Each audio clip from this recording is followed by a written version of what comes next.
Musa memiliki kelemahan dan beliau sadari itu dalam hal penyampaian. Lisannya kurang fasih. Maka keduanya pun mendapatkan semua yang mereka inginkan. Allah mengabulkan semuanya. Maka datanglah keduanya ke dalam istana Fir'aun untuk mengakhiri kezaliman yang berlaku di Bani Israel. Orang zalim atau Fir'aun ini ternyata merupakan bagian dari ujian Allah Subhanahu wa taala bagi keimanan seseorang dalam kehidupan ini. Fir'aun dari masa ke masa itu akan selalu ada, sebagaimana Musa dari masa ke masa itu selalu ada.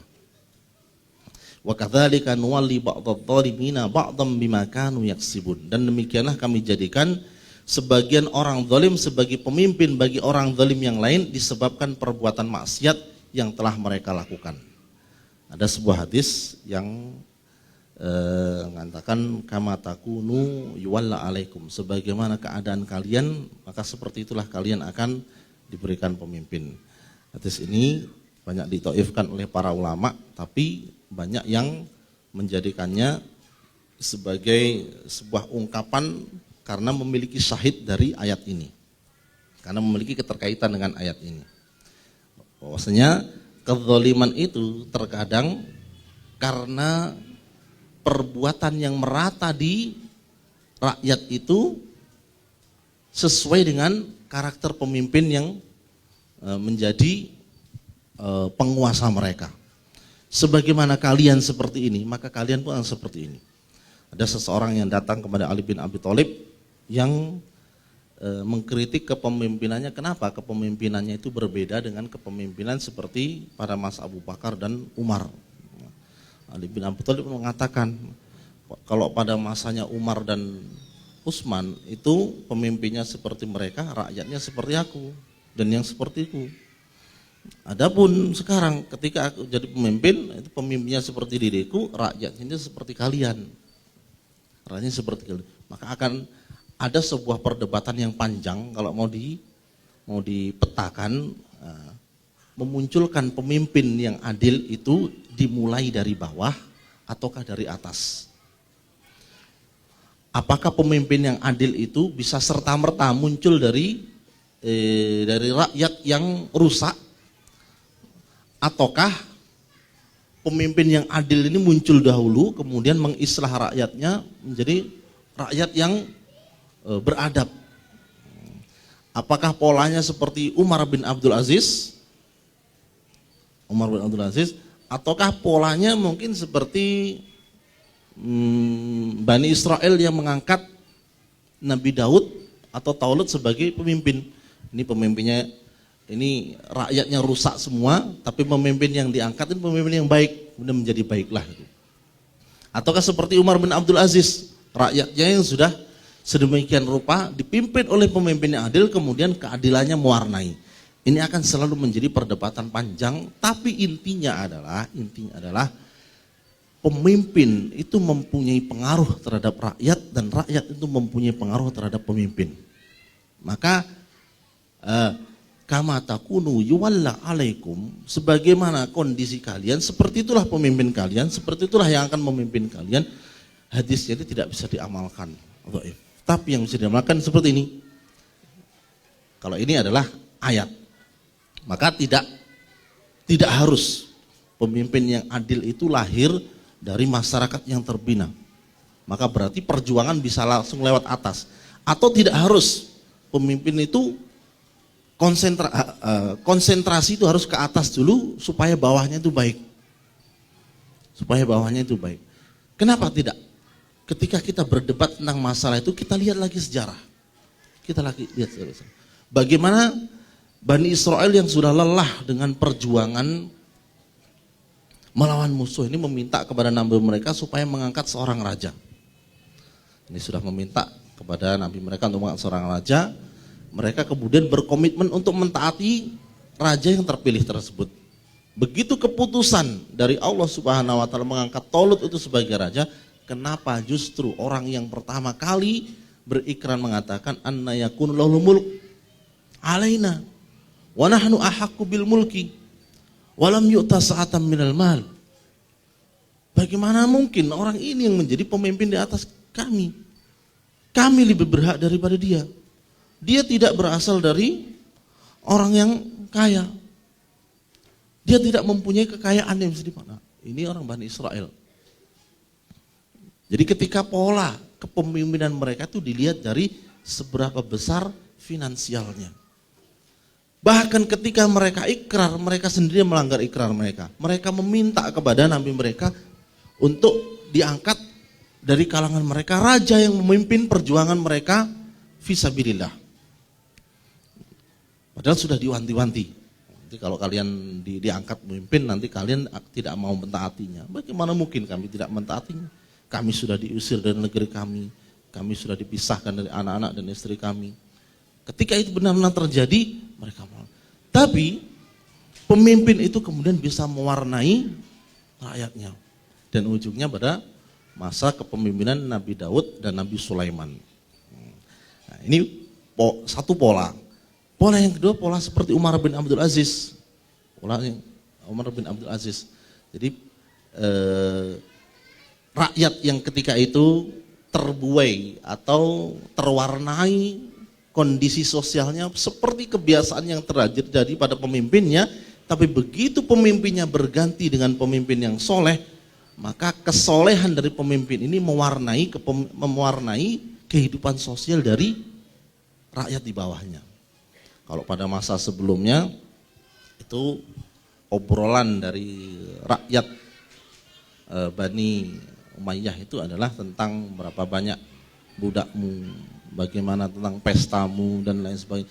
Tapi begitu ganti kepemimpinan di era Umar bin Abdul Aziz, warnanya sudah beda. Warnanya itu persis seperti warna yang terjadi di pemimpin. Bagaimana sholatmu, bagaimana Al-Quranmu, bagaimana ibadahmu yang ini. Pertanyaan berbeda. Bahkan keadilan dari seorang pemimpin ini menjadikan alam pun merasakan keberkahannya. Nah, jadi sampai-sampai karena keadilan itu sudah merata di muka bumi, ini kambing dan serigala itu pun hidup rukun damai. Hidup rukun damai. Hadirin dimuliakan Allah Subhanahu wa taala. Jadi Fir'aun dari masa ke masa harus kita kenali karakternya untuk kita kemudian bisa terhindar dari kejahatannya. Karena pemimpin-pemimpin yang zalim, walaupun dalam skala kecil, ketika menyimpan karakter seperti karakter Fir'aun, dikhawatirkan fitnahnya yang sampai kepada rakyatnya itu fitnah yang menjadikan orang-orang pengikut Fir'aun kelak itu dijerumuskan ke dalam api neraka karena mereka dengan sukarela mengikuti kehendak Fir'aun. Nanti Fir'aun itu akan diikuti oleh sekian banyak pengikutnya di dalam neraka yang kemudian pengikut-pengikutnya ini menggugat mereka. Iya, nanti para pengikut-pengikut dari seorang pemimpin yang zalim itu akan menggugat pemimpinnya karena lantaran pemimpinnya itulah mereka masuk ke dalam neraka. Bahkan manusia yang merasa dibohongi oleh iblis itu pun menggugat iblis di dalam neraka. Kenapa? Kalau bukan karena iblis kita tidak akan masuk neraka. Tapi iblis pun akhirnya membela diri. Iblis membela diri. Iblis itu tahu sejak awal dia itu sesat. Sejak awal tahu kalau dia akan dijerumuskan ke dalam neraka. Kalian saja yang bodoh mendengarkan ajakan saya. Padahal peringatan sudah ada. Sudah ada kitab yang diturunkan, sudah ada nabi yang diutus. Makanya simpel sekali kata, fala talumuni walumu anfusakum. Jangan kalian cela saya. Cela diri kalian sendiri. Kalian tidak bisa memberikan pertolongan pada saya. Saya juga tidak bisa memberikan pertolongan kepada kalian. Itu juga yang berlaku pada seorang rakyat yang terfitnah dengan kepemimpinan yang zalim. Maka harus dimunculkan Musa-Musa baru yang bisa mengimbangi kepemimpinan yang dolim tersebut. Bagaimana caranya? Coba kita lihat lagi dengan jeli bagaimana Allah mentarbiah Musa dari titik nol, bahkan titik yang hampir sama titiknya, atau maksudnya dia berasal dari istana di mana kedoliman itu muncul. Tapi Allah program sedemikian rupa sehingga dia menjadi penentang kebatilan tersebut, kezaliman tersebut, sampai kezaliman pun itu pun akhirnya tersungkur. Hadirin yang dimuliakan Allah Subhanahu wa taala, kita akan melihat bagaimana kezaliman Fir'aun. Untuk kita kenali kezaliman itu sekarang ada di mana di masa kita. Sehingga apakah perlu kita memunculkan sosok seperti Musa, ataukah kita harus menampilkan diri kita seperti sosok Musa? Saya melihat ada sebuah tulisan, saya tidak menganggapnya ini sebagai sebuah kebenaran mutlak, tapi ini berdasarkan pengamatan seseorang ketika merasionalkan Quran seperti hari ini di mana dia berada. Fir'aun itu hari ini seperti Amerika, itu sudah jelas-jelas. Itu kemudian dijelaskan, tukang sihir itu posisinya apa, istri Fir'aun itu posisinya apa, kemudian anak yang diasuh oleh Fir'aun yang kemudian menjadi penentang, itu posisinya sekarang siapa? Menarik sekali. Tongkat Fir'aun itu sebenarnya apa dalam kehidupan ini?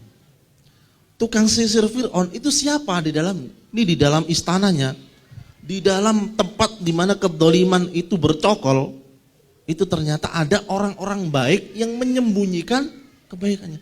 Dan ini sangat berpengaruh terhadap keruntuhan Fir'aun. Keruntuhan kezaliman tersebut.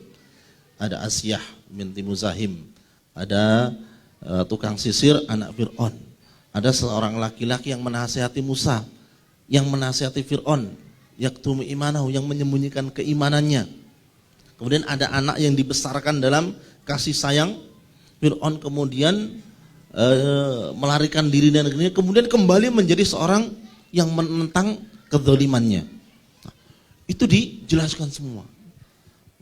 Tukang sihir itu seperti, dia katakan di dalam tulisannya, tukang sihir itu seperti media yang sanggup mengubah fakta sebenarnya itu menjadi fakta yang berbalik dengan kenyataan, tapi itu dinilai oleh semua yang melihat itu sebagai sebuah kebenaran. Nabi Musa itu ketika melihat tongkat dan tali yang dilemparkan oleh tukang sihir itu betul-betul menjadi ular, benar-benar menjadi ular. Nabi Musa pun sebelumnya ketika mendapatkan bukti dari Allah Subhanahu wa taala tentang kenubuannya, itu pertama kali apa yang ada di tangan kanan wahai Musa? Ini adalah tongkat saya.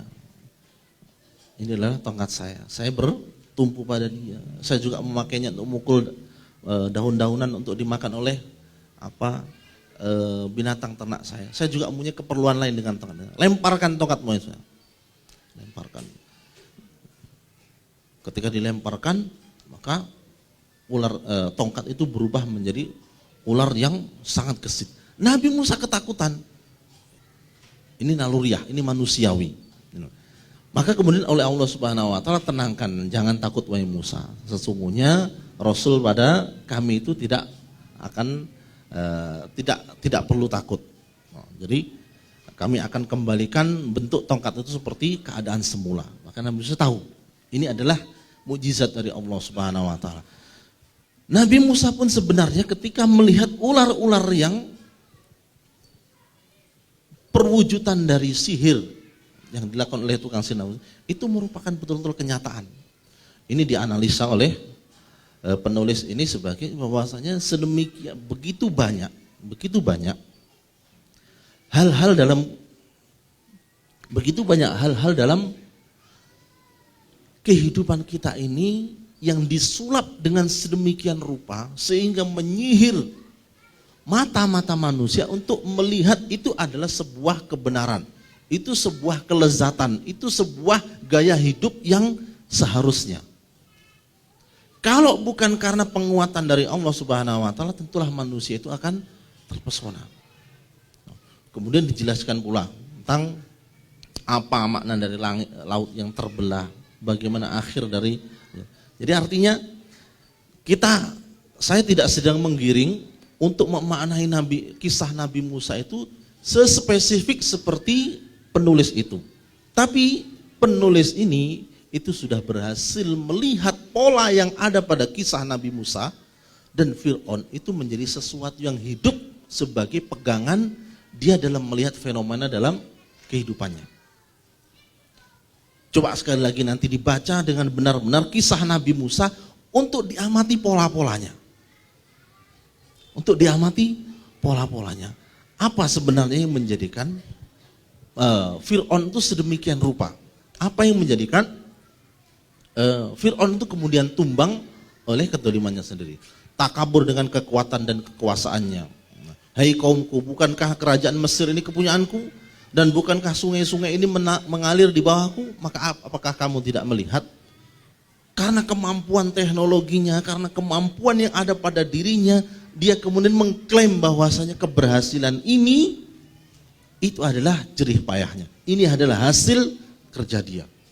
Dia mengesampingkan faktor-faktor ketuhanan. Kemudian wa qala fir'aun ya haman ibn li sarhal ali ablughul asbab as-samawati fa'attali ila ilahi Musa wa inni la'adhunnu kadhiba. Berkatalah Fir'aun, hai Haman, buatkanlah bagiku sebuah bangunan yang tinggi supaya aku sampai kepada pintu-pintu langit, supaya aku dapat melihat Tuhan Musa. Dan sesungguhnya aku memandangnya sebagai seorang pendusta. Lihat ketakaburannya dengan kemajuan teknologi yang diperoleh dalam kekuasaannya sehingga dia menjadikan itu semua sebagai jawaban dari semua fenomena alam. Jadi seakan-akan semuanya bisa dijawab dengan apa yang ada dalam genggamannya. Sekali lagi mengesampingkan faktor-faktor ketuhanan.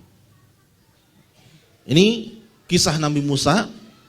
Kalau kita urutkan, mudah-mudahan ini menjadi sebuah gambaran bagaimana sosok Nabi Musa itu diskenariokan oleh Allah Subhanahu wa taala sebagai penumbang dari kezaliman.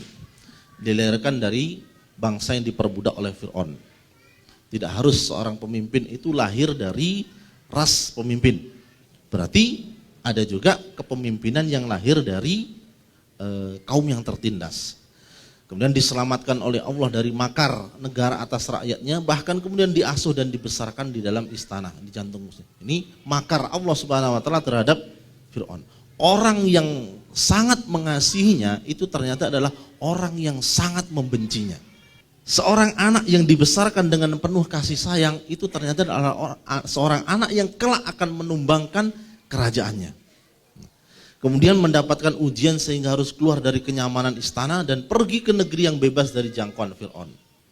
Mungkin ada sebuah episode bagaimana membentuk generasi yang siap untuk menjadi model seperti ini itu harus dijauhkan dari tempat di mana kedzaliman itu bercokol.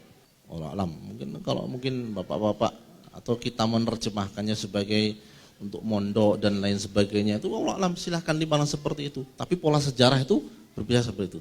Kalau Imam Syafi'i mengatakan syafir tajid iwadun aman tufarikuhu wansab fa inna ladidal aisy fin nasab. Melanglah buana kamu. Pergilah kamu dari negerimu, safir. Tajid iwadun aman tufariku, maka kamu akan mendapatkan ganti dari siapa yang kau tinggalkan. Kemudian berlelah-lelahlah kamu, berusahalah dengan sekuat tenaga.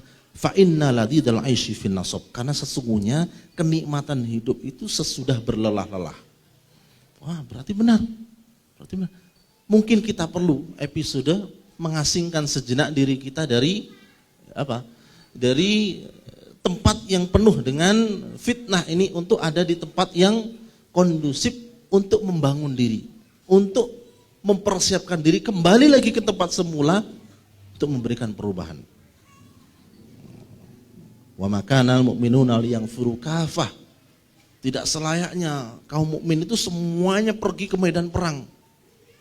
Walaula nafaru min kulli firqatin minhum ta'ifah. Kenapa tidak ada sekelompok orang dari mereka tidak ikut perang, tapi liyatafaqahu fid din. Mereka tuh mendalami ilmu agama. Waliyundiru qaumahum idza raja'u ilaihim, supaya mereka bisa kembali ke kaumnya dan memberikan mereka peringatan. Nabi Musa awalnya takut, tapi dikuatkan, dikokohkan oleh Allah dengan pertolongan-pertolongannya. Sangat wajar seorang manusia, seorang pejuang itu takut, tapi takutnya manusiawi. Tapi ketika ia yakin pertolongan Allah itu datang, disitulah kekuatannya. Kemudian pertolongan Allah atas Nabi Musa satu demi satu menghancurkan sendi-sendi kekuatan Fir'aun. Kemudian yang menarik di sini, Nabi Musa yang sedang berjuang ini itu tidak pernah tahu skenario Allah Subhanahu wa taala atas dirinya dan Bani Israil itu tahu apa. Jadi ketika disuruh keluar dari Mesir, itu keluar saja. Sampai di bibir pantai, di bibir laut, itu Nabi Musa tidak tahu apa yang terjadi. Ketika ditanyakan, hanya sampai sini Kak, saya itu diperintahkan. Jadi seorang yang berjuang di jalan Allah Subhanahu wa taala, ikuti saja alur kemana perjuangan itu malam. Karena pertolongan dari Allah Subhanahu wa taala itu terkadang bukanlah sesuatu yang persis seperti yang ia rencanakan. Nabi Musa baru tahu kalau rencana Allah ternyata adalah membelah lautan. Dan Nabi Musa belum tahu sebelumnya. Maka ketika diperintahkan Nabi Musa untuk memukulkan tongkatnya di laut tersebut, Nabi Musa itu hanya mengambil sebab saja. Bukan karena tongkat itu, tapi karena Allah berkehendak untuk menjalankan kehendaknya, tapi sesudah sebab itu diambil. Ini rahasia kenapa Rasulullah SAW untuk meraih kemenangan itu harus babak belur dulu.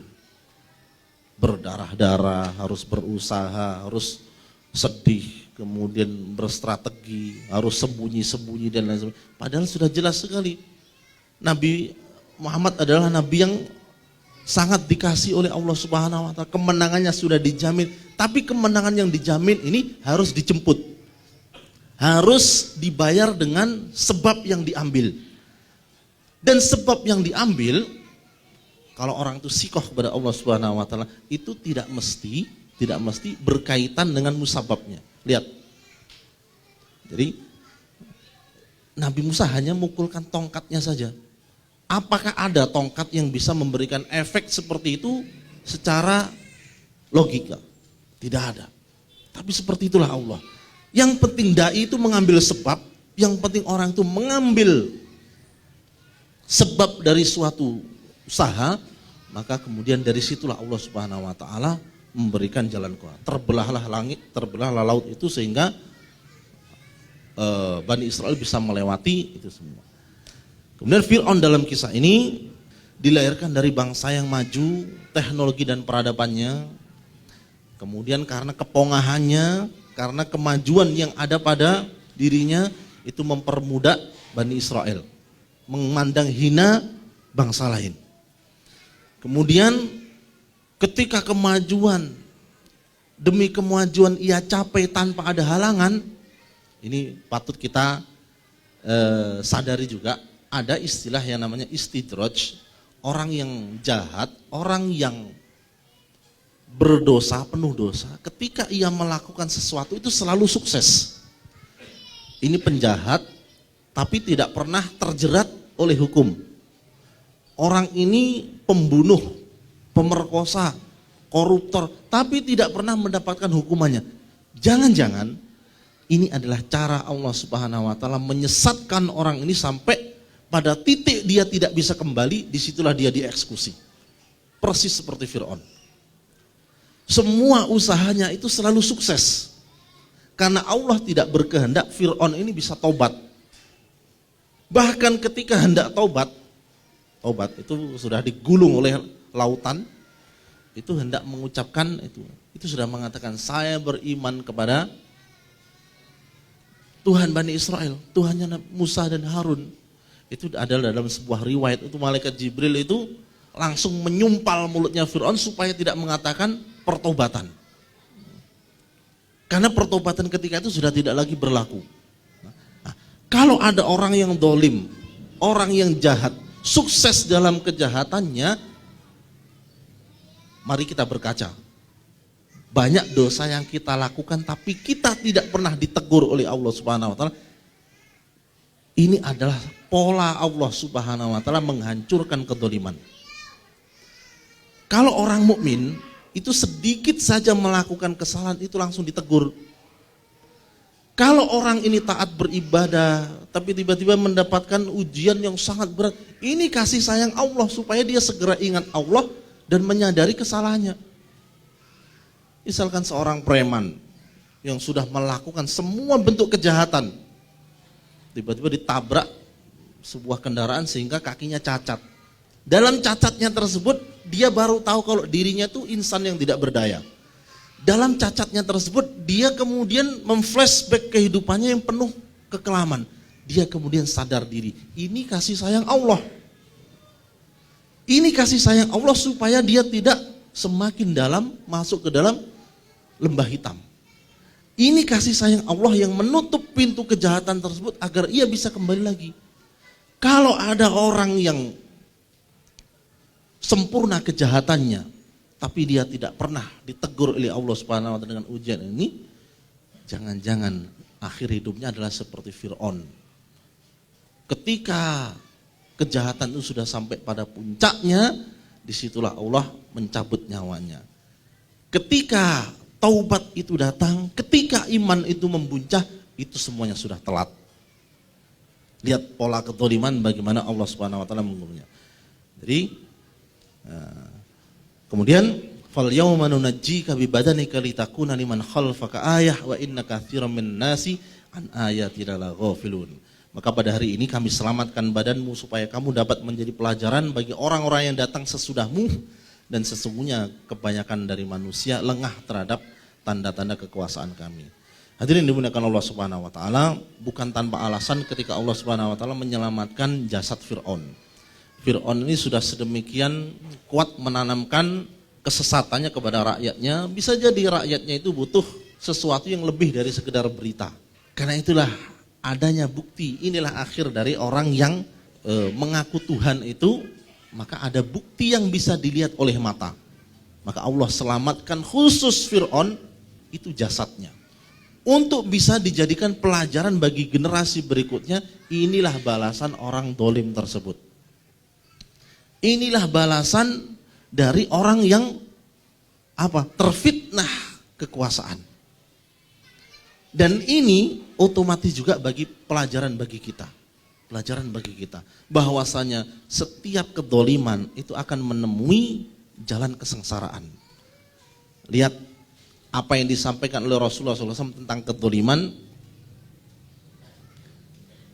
Atadruna manil muflis? Tahukah kalian orang-orang yang muflis itu? Para sahabat menjawab, al-muflisu fina man la dirham lahu wala mata. Orang yang muflis dari kalangan kami ya Rasul, orang yang bangkrut ya Rasul adalah orang yang tidak mempunyai harta dan tidak mempunyai uang, tidak mempunyai barang-barang, tidak mempunyai dirham, tidak mempunyai kekayaan ini dan itu. Kemudian Rasulullah meluruskan, harusnya para sahabat haknya harus menjawab Allah wa Rasulullah alam. Tapi sahabat merasa tahu jawabannya maka dijawab. Rasulullah tidak menyanggah jawaban ini tapi meluruskan, karena memang ada kesesuaian antara jawaban ini dengan nilai yang hendak ditanam Rasulullah. Al-muflisu min ummati man ya'ti yaumal qiyamati bi sholatin wa siyamin wa ya'ti wa qad syatama hada wa qad fahada wa safakada mahada wa daraba hada. Orang yang muflis, orang yang bangkrut dari umatku adalah orang yang beriman. Ini kezaliman dalam diri orang-orang yang memiliki iman. Orang yang beriman, yang di samping membawa pahala-pahala kebaikan, dia juga membawa pahala-pahala kezaliman. Lihat yang disebutkan. Dia telah mencaci itu, menyakiti itu, mengambil haknya orang itu, menumpahkan darahnya orang itu, menghinakan. Itu semua kezaliman. Berarti ada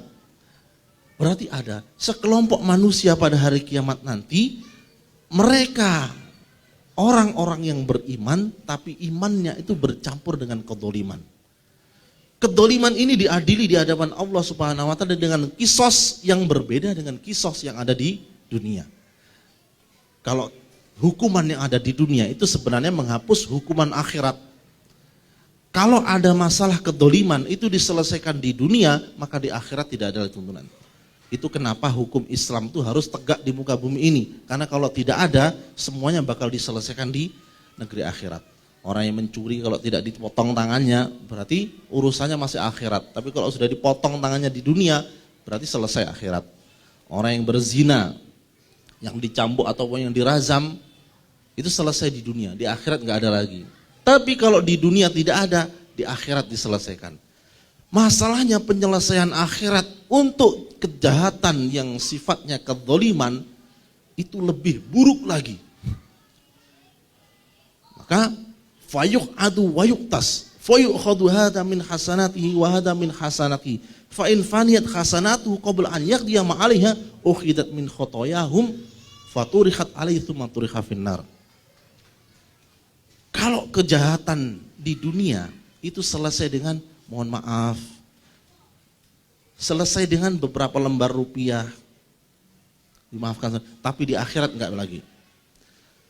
Yang bisa mendamaikan orang yang didolimi itu adalah ketika dia dikurangi dosanya atau dia ditambahi pahalanya. Maka orang yang dolim ini itu akan dituntut oleh seberapa banyak orang yang didoliminya. Orang ini berbuat dolim ini, diambil kebaikannya, diberikan kepada yang didolimi. Puas. Ternyata semua al-madlum, orang yang didolimi ini, itu puas dengan keputusan Allah kalau dia mau berdamai asal kebaikan orang yang dolim itu diambil. Setara dengan kedolimannya. Kalau yang didolimi 10, kalau didolimi 100, kalau didolimi 1000, bagaimana kalau dia pemimpin? Yang mendolimi rakyatnya. Bagaimana kalau kedoliman itu bukan sekedar ucapan?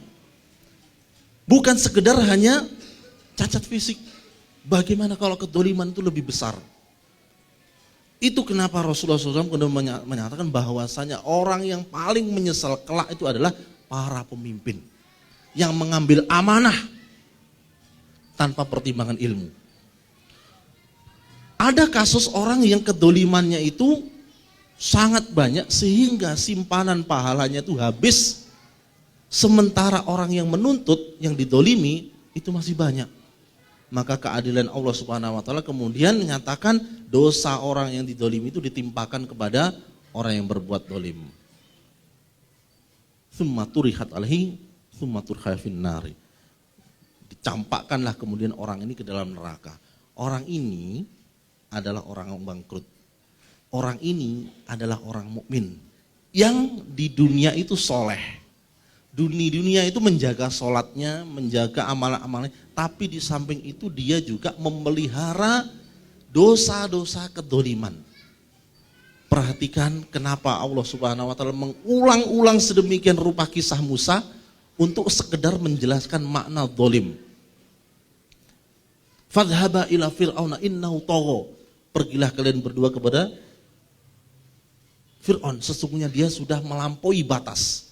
Dolim itu melampaui batas. Dolim itu melampaui batas. Seberapa banyak amalan pahala kita itu tidak akan berarti apa-apa kalau kejahatan kita yang sifatnya kedoliman kepada orang lain itu tidak disegera selesaikan. Hadirin dimuliakan Allah Subhanahu wa taala, kedoliman harus dinyahkan dari muka bumi ini. Sifat-sifat Fir'aun dalam skala terkecil harus hilang dalam diri kita. Kita harus menghilangkan semua bentuk kedoliman yang ada pada diri kita, karena akhir dari kedoliman itu sangat buruk. Bahkan ketika orang itu sadar dengan sesadar-sadarnya, bertauhid dengan tauhid sebersih-bersihnya, tauhid itu tidak diterima. Hari ini ketika Musa itu, Fir'aun sudah digulung ombak, sudah mati, kematian di depan mata, baru dia mengucapkan, orang yang dolim itu terhalang untuk bisa berbuat apa? untuk melakukan taubat ketika Allah menghendaki orang tersebut termasuk adalah orang-orang yang apa? Min ashabin nar. Dan ini seperti Fir'aun. Alangkah buruknya kalau kita masih memelihara sifat ketoliman ketika kita sadar bahwasanya itu adalah berbuat tolim. Maka khulasatul qaul terakhir yang kita akan sampaikan, marilah kita memudahkan diri kita untuk memaafkan kesalahan orang lain dari ketoliman dari yang pernah kita lakukan, agar supaya kedoliman kita kepada orang lain itu diampuni bahkan sebelum kita meminta maaf kepadanya. Mudahkanlah diri kita untuk memaafkan orang lain bahkan sebelum orang itu minta maaf.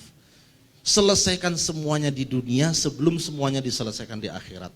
Sangat sia-sia amal baik yang kita tumpuk-tumpuk kalau kedoliman masih kita lakukan. Kalau kedoliman yang terus dipelihara, kedoliman yang tidak ditaubati, kedoliman yang ditumpuk-tumpuk, jangan pernah aman, karena kita sudah mendengar bagaimana kisah orang yang dolim itu dijerumuskan oleh Allah Subhanahu wa taala ke jurang kehinaan. Mudah-mudahan bermanfaat. Mohon maaf atas segala khilafan. Qul qouli hadza wa astaghfirullakum wa billahi taufiq wal hidayah. Assalamualaikum warahmatullahi wabarakatuh.